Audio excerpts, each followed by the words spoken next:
Verification before accusation. Cambodia's case for truth. The border crisis we see today did not begin with a mine. It began with a fracture inside Thailand. When an institution loses its internal command, it looks for an external enemy. On November 10th, a single blast in Sisaket injured 2 soldiers, and within hours the Thai government declared that peace had been violated. No investigators were sent. No ASEAN observers were called.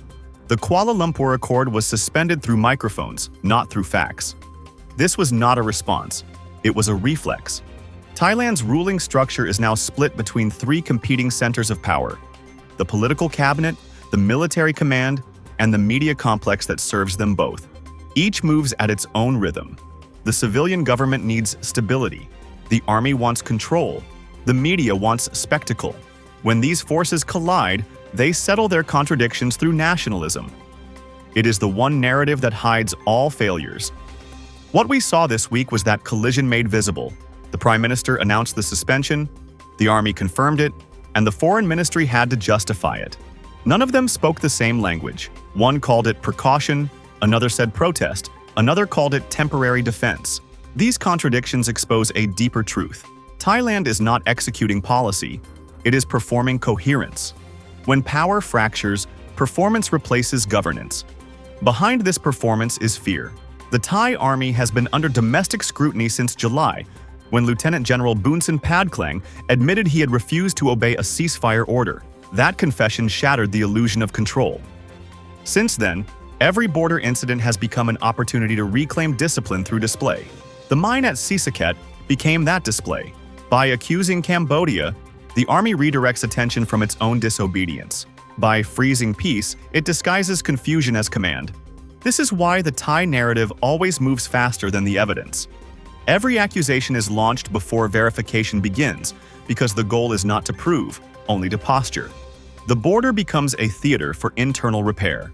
Wounded soldiers are presented as symbols of sovereignty, while questions about hierarchy vanish under patriotism. But patriotism built on unverified pain is not sovereignty. It is manipulation. Cambodia will not enter that play. We answer chaos with procedure. Our institutions have nothing to hide. Our demining operations are recorded, documented, and observed. We have cleared our land for 30 years, not buried it again. The difference between our 2 states is now the difference between control and confusion. One acts through verification, the other acts through improvisation. If Thailand's claims are real, let the world see the ground.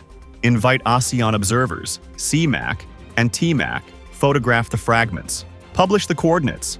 Until then, every speech about hostile action remains a confession of internal disorder. Cambodia continues to honor the accord. We continue to clear minds. We continue to invite scrutiny. We seek not applause, only accuracy. Peace cannot survive through tricks. It must rest on law, on evidence, on restraint. Thailand's suspension of the accord is not a defense. It is an admission that verification would expose too much. We will not be drawn into their drama. We will stay in the light. In the end, the world will remember 2 kinds of states: those that weaponize confusion and those that turn transparency into strength. Cambodia chooses the second path. Verification is not weakness. It is the highest form of control. By midnight.